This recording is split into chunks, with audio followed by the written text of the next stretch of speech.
वस्तुको आयातमा झनै कडाई, ऋण तिर्न आयल निगमलाई रकमको सुनिश्चितता दिने निर्णय। माथिल्लो कर्णाली जलविद्युत आयोजनाको लगानी जुटाउन 2 वर्ष म्याद थप।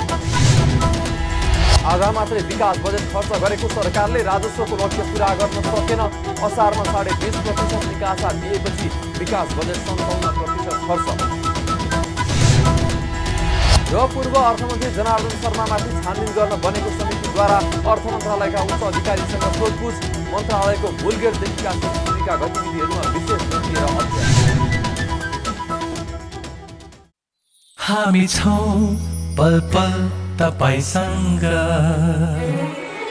हिमाल पहाड तराईसँग, साथ छ हाम्रो बढ्ने कदमलाई। सलाम छ ती पोरखे हातहरूलाई, जिन्दगी सजाइदिन्छौँ हामी, हर सासको साथी बन्छौँ हामी। सुरक्षा अनि समृद्धि प्राण छ हाम्रो, हर आफू पनि बचौं, अरूलाई पनि बचाऊ। आजै नेपाल लाइफमा जीवन बिमा गरौँ। हामी हौ नेपाल लाइफ। नेपाल लाइफ, किनकि जीवन अमूल्य छ।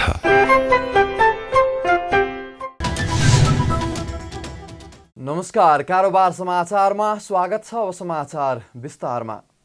सरकारले विलासिताका वस्तुको आयातमा झनै कडाई गरेको छ। विदेशी मुद्रा सञ्चिति घटेर भुक्तानी सन्तुलनमा चाप परेपछि सरकारले गत वैशाख 13 मा विभिन्न 10 वस्तुको आयातमा बन्देज लगाउने निर्णय गरेको थियो।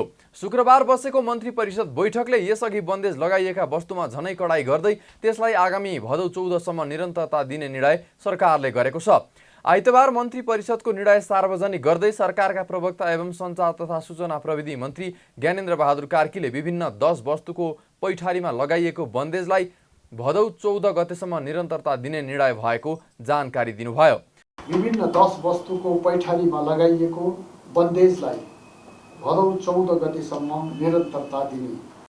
सरकारले विभिन्न 10 वस्तुको पैठारीमा लगाइएको बन्देजलाई निरन्तरता दिँदै अन्य वस्तु पैठारीमा समेत कडाई गरेको छ। यस्तै शुक्रबारको विदेशी विनिमय दर अनुसार $300 अर्थात् 38,400 रुपैयाँ भन्दा बढी मूल्यका स्मार्टफोन आयातमा समेत रोक लगाएको छ। यसअघि $600 भन्दा माथिका स्मार्टफोनमा समेत प्रतिबन्ध लगाइएको थियो। यस्तै मन्त्री परिषदको बैठकले माथिल्लो कर्णाली जलविद्युत परियोजनाको वित्तीय व्यवस्थापनको म्याद 2 वर्ष थप गर्ने निर्णय पनि गरेको छ। माथिल्लो कर्णाली जलविद्युत परियोजनाको वित्तीय व्यवस्थापनको म्याद मन्त्री परिषदबाट निर्णय भएको मितिले 2 वर्ष थप गर्ने। मन्त्री परिषदको बैठकको राष्ट्रिय अनुसन्धान विभागका अनुसन्धान निर्देशक कुलदेव थापालाई अतिरिक्त मुख्य अनुसन्धान निर्देशक पदमा बढुवा गर्ने निर्णय पनि गरेको छ। यसका साथै बेपत्ता पारिएका व्यक्तिको छानबिन, सत्य निरूपण तथा मेलमिलाप आयोग ऐन 2071 लाई संशोधन गर्न बनेको विधेयक संघीय संसदमा पेश गर्न स्वीकृति दिने, बर्ड फ्लू नियन्त्रणका क्रममा नष्ट गरिएका वस्तुको राहत प्रदान गर्ने र सो रोग नियन्त्रणमा खटाइएकालाई प्रोत्साहन स्वरूप सुविधा प्रदान गर्ने मापदण्ड स्वीकृत गर्ने, मेलम्ची खानेपानी आयोजनाको सुरुङ पर्यवेक्षण गर्ने क्रममा दुर्घटनामा परि दिवंगत हुनुभएका इन्जिनियर सतीश कुमार गोहित र सवारी चालक राधाकृष्ण थापा मगरको परिवारलाई क्षतिपूर्ति स्वरूप 5-5 लाखका दरले आर्थिक सहायता उपलब्ध गराउने, जुरे पहिरो पीडित समुदायका लागि जनस्तरबाट सङ्कलित रकम फुकुवा गर्न स्वीकृति दिने लगायतको निर्णय पनि गरेको छ। सरकारले पेट्रोलियम पदार्थ खरिद गरे बापतको बक्यौता तिर्न नेपाल आयल निगमलाई रकमको सुनिश्चितता दिएको छ। सरकारले पेट्रोलियम पदार्थ खरिद गरे बापत भारतीय आयल कर्पोरेसन आइओसीलाई बक्यौता भुक्तानी गर्न 11 अर्ब भन्दा धेरै रकमको सुनिश्चितता दिएको हो, जसमध्ये करिब 7 अर्ब रुपैयाँ सरकारले ऋण खोजिदिएको हो भने बाँकी रकम अर्थ मन्त्रालयले निगमलाई दिन बाँकी रहेको बक्यौता हो। शुक्रबार बसेको मन्त्री परिषद बैठकले निगमलाई 7 अर्ब रुपैयाँ ऋण उपलब्ध गराउने निर्णय गरेको थियो। त्यस लगत्तै अर्थ मन्त्रालयमा बसेको बैठकले सार्वजनिक ऋण व्यवस्थापन कार्यालय मार्फत निगमलाई उक्त ऋण उपलब्ध गराउने निर्णय गरेको हो। सम्झौता हुन बाँकी रहेका कारण ऋणको ब्याज दर भने स्पष्ट भइ नसकेको निगमले जनाएको छ। यस्तै अर्थ मन्त्रालयले निगमलाई भ्याट फिर्ता बापत दिन बाँकी 3 अर्ब 50 करोड रुपैयाँ पनि निगमलाई फिर्ता गर्ने तयारी गरेको छ। आन्तरिक राजस्व विभागबाट सो बापतको रकम निगमलाई उपलब्ध हुनेछ। यसका साथै सरकारले गत जेठ महिनामा घटाइएको पूर्वाधार करको शोध भर्ना पनि निगमले दिने निर्णय गरेको छ। आइतबार असार 31 गते बसेको मन्त्री परिषदको बैठकको निर्णय सार्वजनिक गर्दै सरकारका प्रवक्ता एवं सञ्चार तथा सूचना प्रविधि मन्त्री ज्ञानेन्द्र बहादुर कार्कीले पेट्रोलियम पदार्थमा पूर्वाधार कर बापत मूल्य समायोजन भएको रकम 59,86,80,000 रुपैयाँ अनुदान स्वरूप उद्योग वाणिज्य आपूर्ति मन्त्रालय मार्फत नेपाल आयल निगमलाई उपलब्ध गराउने जानकारी दिनुभयो। उहाँले आइओसीलाई भुक्तानी दिन रकम अपुग भएकाले अर्थ मन्त्रालयले निगमलाई 7 अर्ब रुपैयाँ ऋण लगानी गर्ने पनि जानकारी दिनुभयो। पेट्रोलियम पदार्थमा पूर्वाधार कर बापत मूल्य समायोजन भएको रकम 59,86,80,000 रुपैयाँ अनुदान स्वरूप उद्योग वाणिज्य तथा आपूर्ति मन्त्रालय मार्फत नेपाल आयल निगमलाई उपलब्ध गराउने। पेट्रोलियम पदार्थको मूल्य समायोजन भएको कारण नेपाल आयल निगमले इन्डियन आयल कर्पोरेसन लिमिटेडलाई भुक्तानी दिन रकम अपुग भएकोले नेपाल सरकार अर्थ मन्त्रालयले नेपाल आयल निगमलाई 7 अर्ब रुपैयाँ ऋण लगानी गर्ने। इन्धन खरिद बापत आइओसीलाई निगमले 31 अर्ब रुपैयाँ भन्दा बढी रकम तिर्न बाँकी छ। यता अन्तर्राष्ट्रिय बजारमा कच्चा तेलको मूल्य घटेसँगै भारतीय आयल कर्पोरेसन आइओसीबाट पनि निगमका लागि पेट्रोलियम पदार्थको मूल्य घटेर आएको छ। निगमका अनुसार शनिबार पेट्रोल प्रति लिटर 15 रुपैयाँ 76 पैसा र डिजल प्रति लिटर 16 रुपैयाँ 56 पैसा घटेर आएको छ। सडक बालबालिकाहरूको मृगौला बेचबिखन गर्ने जालो प्रहरीको फन्दामा परेको छ।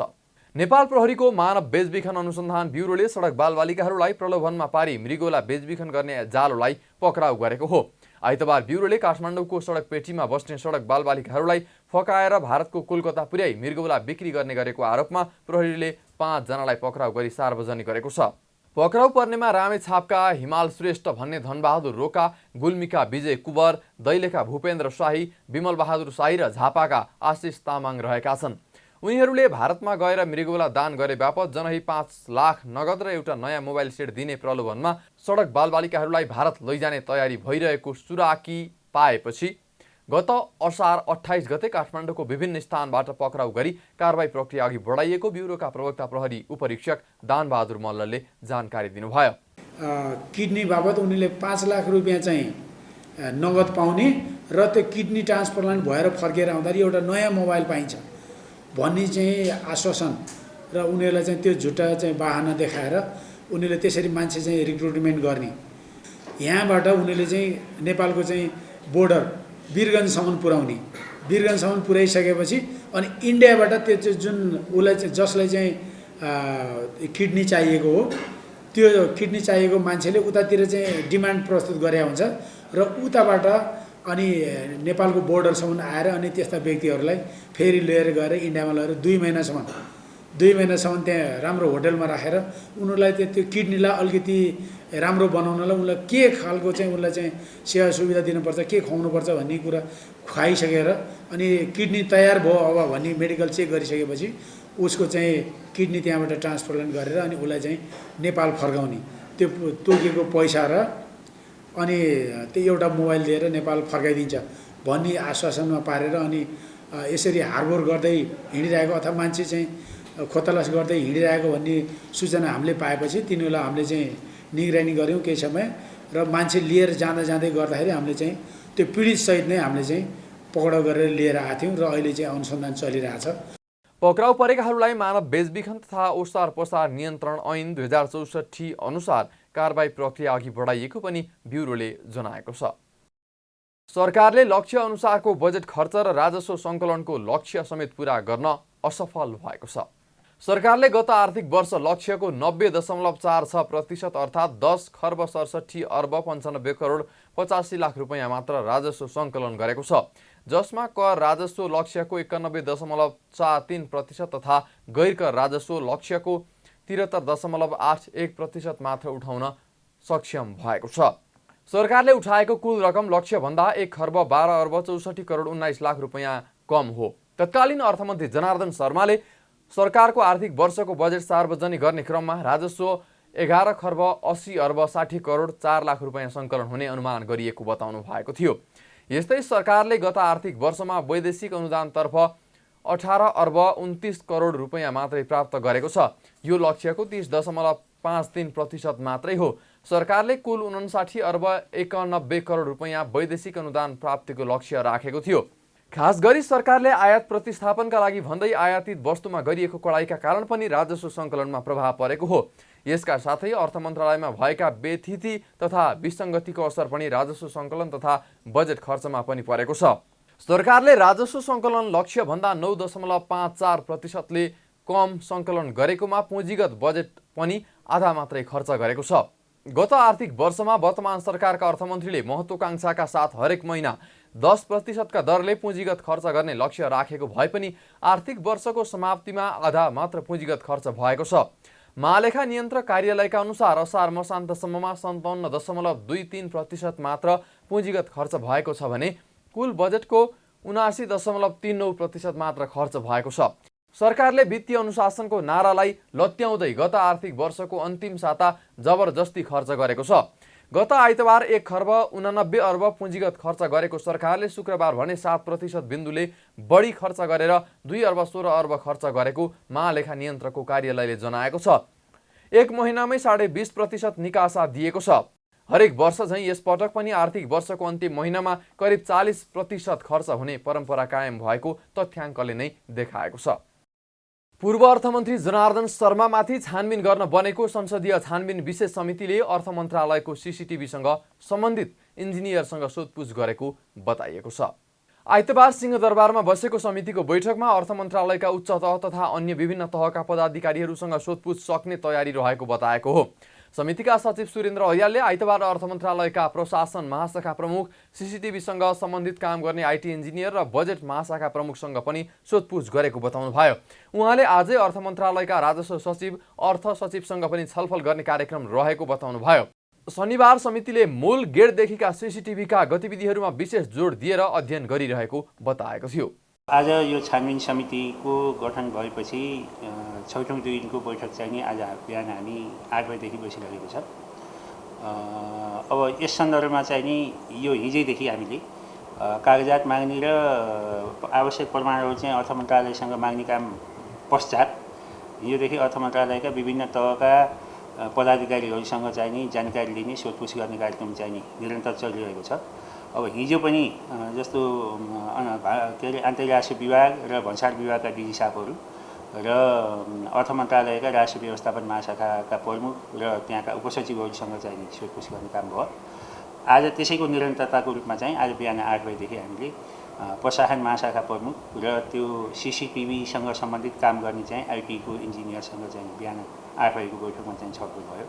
त्यसपछि बजेट महाशाखा प्रमुखसँग पनि आज चाहिँ छलफल भयो।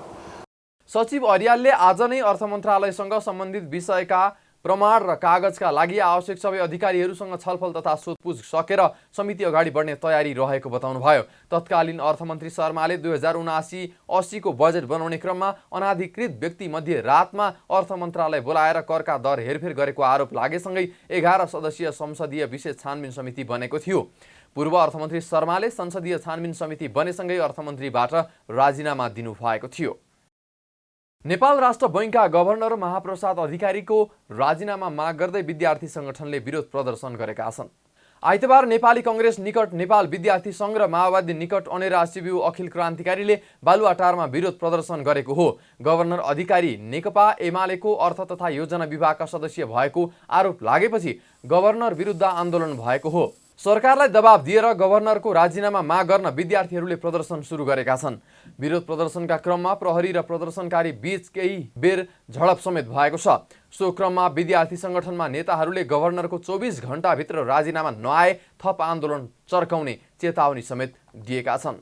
आज नक्कली एम अधिकारी खडा गर्नका लागि खोटाङमा एमालेले टर्च लाएर एम अधिकारी खोजिरहेको छ।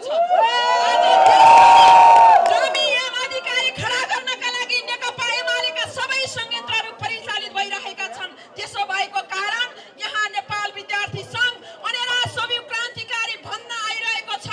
आज रात खडा गरिने डमी एम अधिकारी खारेज गर्नेछौँ। खारेज गरेर महाप्रसाद अधिकारीलाई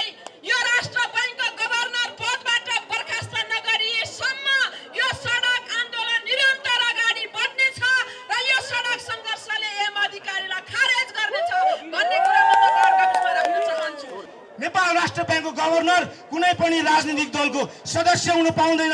तर अहिलेका गभर्नर यामप्रसाद अधिकारी उहाँ नेकपा एमाले केपी ओलीका एउटा साधारण विभागीय सदस्य मात्र होइन कि उहाँ एउटा चाहिँ कार्यकर्ता भएर केपी ओलीको एउटा कार्यकर्ता भएर नेता भएर जुन ढङ्गबाट राष्ट्र ब्याङ्कलाई अगाडि लाग्न खोज्नु भइरहेको छ, जुन ढङ्गबाट देशको अर्थतन्त्रलाई असफल बनाउन खोज्नु भइरहेको छ, तत्काल यामप्रसाद अधिकारीले तत्काल राजीनामा दिनुपर्छ भनेर आज हामी यसलाई आएका विद्यार्थी साथीहरू।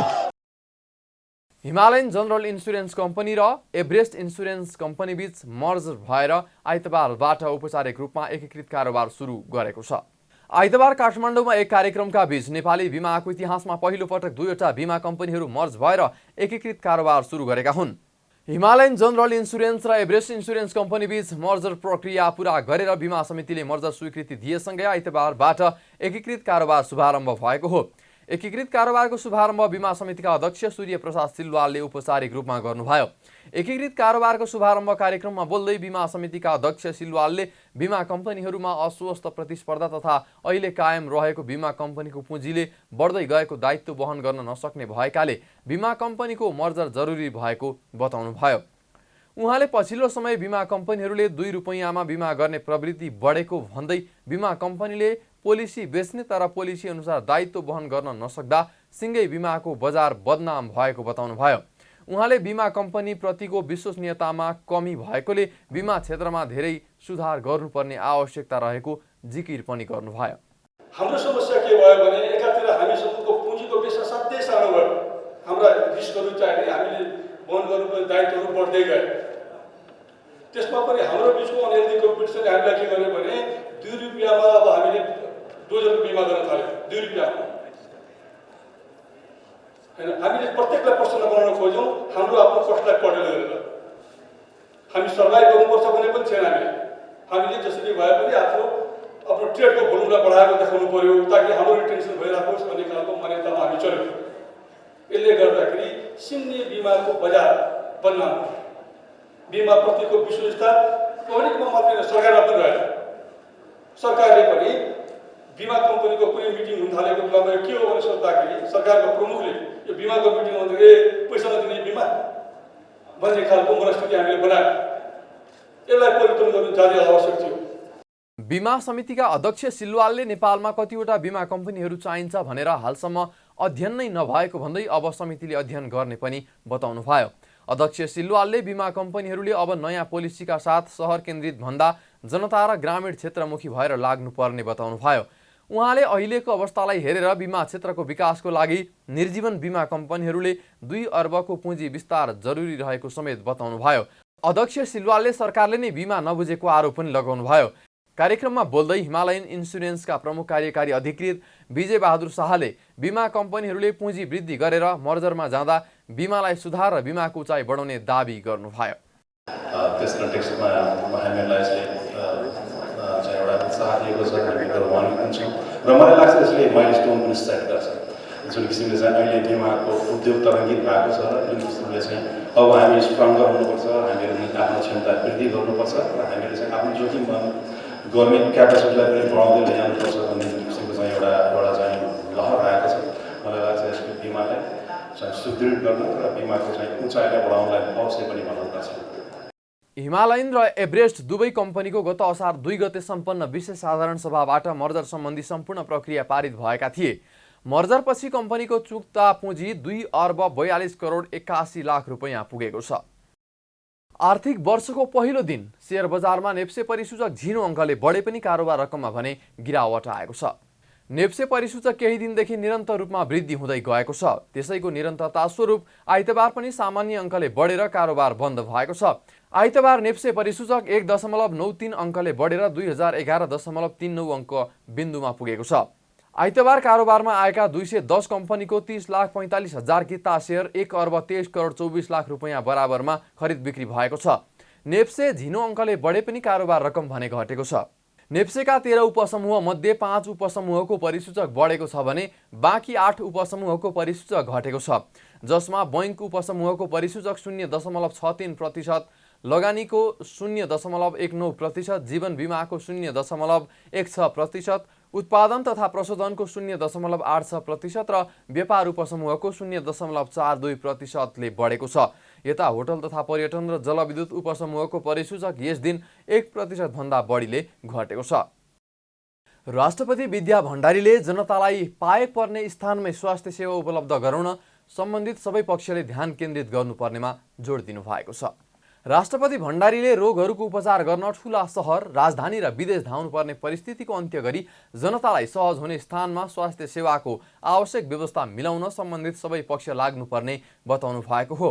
आइतबार काठमाडौँमा आयोजित चिकित्सा शास्त्र अध्ययन संस्थानको स्वर्ण जयन्ती समारोहमा सम्बोधन गर्दै उहाँले मेडिकल शिक्षा र स्वास्थ्य सेवालाई जनताको आकांक्षा अनुसार व्यवस्था गर्न स्वदेशमा मेडिकल शिक्षाको प्रवर्धन गर्न अति आवश्यक रहेको पनि बताउनुभयो। नेपालको संविधानले स्वास्थ्य सेवामा सबैको पहुँच पुर्याउने कुरालाई मौलिक हकको रूपमै व्यवस्था गरेको उल्लेख गर्दै राष्ट्रपति भण्डारीले सोही अनुसारको सेवा दिनका लागि राज्यले आवश्यक नीति, कार्यक्रम र योजना तर्जुमा गरी भौतिक एवं संस्थागत पूर्वाधारको व्यवस्था गर्न ढिलाइ गर्न नहुने स्पष्ट पार्नुभयो। स्वास्थ्य सेवामा पहुँचलाई मौलिक हकको रूपमा सुनिश्चित गर्दै स्तरीय स्वास्थ्य सेवा सहज रूपमा सबैले प्राप्त गर्ने अधिकारको प्रत्याभूति गरेको छ। यस संवैधानिक प्रावधानलाई मूर्त रूप प्रदान गर्न स्वास्थ्य क्षेत्रमा आवश्यक पर्ने जनशक्तिको आवधिक प्रक्षेपणको आधारमा विशेषज्ञ डाक्टर, नर्स लगायत स्वास्थ्य प्राविधिकहरूको उत्पादनका लागि राज्यद्वारा आवश्यक नीति, कार्यक्रम र योजना तर्जुमा गर्दै भौतिक एवं संस्थागत पूर्वाधारको व्यवस्था गरिनु पर्दछ। सो अवसरमा राष्ट्रपति भण्डारीले विशिष्टीकृत स्वास्थ्य सेवाका लागि चिकित्सा शिक्षा अध्ययन संस्थानको प्रयास, तयारी र योजनाको खुलेर प्रशंसा समेत गर्नुभयो। स्वास्थ्य तथा जनसङ्ख्या मन्त्री भवानी प्रसाद खापुङले कोभिड संक्रमणमा केही वृद्धि भए पनि त्यसलाई नियन्त्रण गर्न सरकार सक्षम रहेको बताउनु भएको छ। कोभिड महामारीको संक्रमण पछिल्लो समय बढेर गइरहँदा मन्त्री खापुङले त्यसलाई नियन्त्रण गर्न नेपाल सरकार समक्ष रहेको दावी गर्नुभएको हो। चिकित्सा शास्त्र अध्ययन संस्थानले आइतबार काठमाडौँमा आयोजना गरेको एक कार्यक्रममा बोल्दै उहाँले कोभिड विरुद्धको खोप लगाउन छुटेकाहरूलाई नजिकको स्वास्थ्य संस्थामा गई लगाउन पनि आग्रह गर्नुभयो। त्यस अवसरमा मन्त्री खापुङले कोभिड महामारीको दरमा पछिल्लो समय केही वृद्धि भएको उल्लेख गर्दै स्वास्थ्य मापदण्डको पूर्ण पालना गरेर त्यसको संक्रमणबाट बच्न पनि सबैलाई आह्वान गर्नुभयो। म यस मञ्च मार्फत पनि सम्पूर्ण नेपाली दाजुभाइ दिदीबहिनीहरूलाई सरकारले घोषणा गरेका स्वास्थ्यका मापदण्डहरू अपनाउनको लागि हार्दिकतापूर्वक आह्वान गर्न चाहन्छु र आगामी दिनमा हामी यसलाई कोरोना वृद्धि भए पनि हामी नियन्त्रण गर्न सफल हुनेछौँ र एकजना पनि मर्न नपरोस् भन्ने कुरामा, एकजनाले पनि ज्यान गुमाउन नपरोस् यो रोगका कारणले भन्ने कुरामा सरकार एकदम सजग छ। विश्वव्यापी रूपमा यो रोगका विरुद्ध लगाइएको खोपमा नेपालले सफलता हासिल गरेको छ र काहीँ कतै दूरदराजमा कुनै अनेक अनुकण्ठार क्षेत्रहरूमा कसैले खोप लगाउन बाँकी रहनु भएको छ भने नजिकको स्वास्थ्य चौकीमा सम्पर्क गरेर यो खोप लिन हुनको लागि पनि म हार्दिकतापूर्वक आग्रह गर्न चाहन्छु। मन्त्री खापुङले कोभिडका कारण एकजनाको पनि ज्यान जान नदिन सरकार सजग रहेको पटक पटक दोहोर्याउनुभयो। सरकारी तथ्याङ्क अनुसार हालसम्म नेपालमा कोभिडका कारण 11,952 जनाले ज्यान गुमाउनु परेको छ। नेकपा माओवादी केन्द्रका अध्यक्ष एवं पूर्व प्रधानमन्त्री पुष्पकमल दाहालले भारत भ्रमणमा फलदायी र उपलब्धिमूलक कुराकानी भएको बताउनु भएको छ। आइतबार भारतीय जनता पार्टी भाजपाका अध्यक्ष जेपी नड्डासँगको भेटपछि अध्यक्ष दाहालले यस्तो बताउनु भएको हो। उहाँले भाजपा अध्यक्ष नड्डासँगको भेटमा भाजपाले गरिरहेको कार्यालय व्यवस्थापनको बारेमा कुराकानी गरेको बताउनुभयो। अध्यक्ष दाहालले कार्यालय व्यवस्थापनको बारेमा बुझ्दा आफू उत्साहित भएको पनि बताउनुभयो। उहाँले दुई पार्टी र दुई देशको सम्बन्ध बलियो बनाउनको लागि सम्बन्धलाई विस्तार गर्ने कुरामा सहमति भएको बताउनुभयो। मेरो यहाँ भारत आएदेखि अस्तिदेखि नै निकै राम्रो वातावरणमा निकै फलदायी र उपलब्धिमूलक कुराकानी भएको छ। तपाईँहरूलाई थाहा छँदैछ म भारतीय जनता पार्टीको दुनियाँको सबभन्दा ठुलो पार्टी राजनीतिक पार्टीको रूपमा अहिले स्थापित छ र त्यसको प्रेसिडेन्ट जेपी नड्डाजीकी आमन्त्रणले नयाँ भनौँ न, तपाईँ सबैलाई थाहा छँदैछ। आज म यो अफिसमा आएर यहाँको म्यानेजमेन्ट पार्टी अफिस कसरी चलेको छ, यहाँ व्यवस्थापन कस्तो छ भन्ने बारेमा बुझ्दा म धेरै उत्साहित भएको छु र दुई पार्टीको सम्बन्धलाई, दुई देशको सम्बन्ध बलियो बनाउनको लागि राम्रोसँग बढाउनुपर्छ भन्ने नड्डाजीको प्रस्तावलाई मैले समर्थन गरेको छु। अध्यक्ष दाहालले भाजपा र नेकपा माओवादीले दुई देश र पार्टीबीचको सम्बन्ध विस्तारका लागि मिलेर नेपाल र भारतमा संयुक्त रूपमा कार्यक्रम गर्ने समझदारी भएको पनि बताउनुभयो। अध्यक्ष दाहालले भारतीय प्रधानमन्त्री नरेन्द्र मोदीसँग पनि भेट गर्ने भनिए पनि अहिलेसम्म समय र कार्यसूची निश्चित भइसकेको छैन। अध्यक्ष दाहाल 3 दिने भारत भ्रमण सकेर आज नै स्वदेश फिर्ता हुनु भएको छ। कारोबार समाचारमा अब सुन चाँदी र विदेशी विनिमय दर सम्बन्धी जानकारी।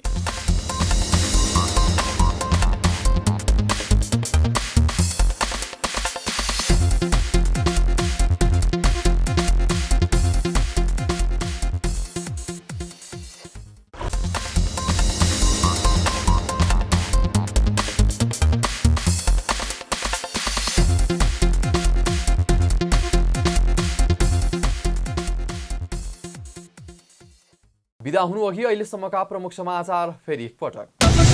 विलासिताका वस्तुको आयातमा झनै कडाई, ऋण तिर्न आयल निगमलाई रकमको सुनिश्चितता दिने निर्णय। माथिल्लो प्रणाली जलविद्युत आयोजनाको लगानी जुटाउन 2 वर्ष म्याद थप। आधा मात्रै विकास बजेट खर्च गरेको सरकारले राजस्वको लक्ष्य पूरा गर्न सकेन। असारमा 20.5% निकासा दिएपछि विकास बजेट 57% खर्च। र पूर्व अर्थमन्त्री जनार्दन शर्मामाथि छानबिन गर्न बनेको समितिद्वारा अर्थ मन्त्रालयका उच्च अधिकारीसँग सोधपुछ। मन्त्रालयको मूलगेटदेखिका सिसिटिभीका गतिविधिहरूमा विशेष दिएर अध्ययन। कारोबार समाचार सकियो। हामीलाई बिदा दिनुहोस्। नमस्कार।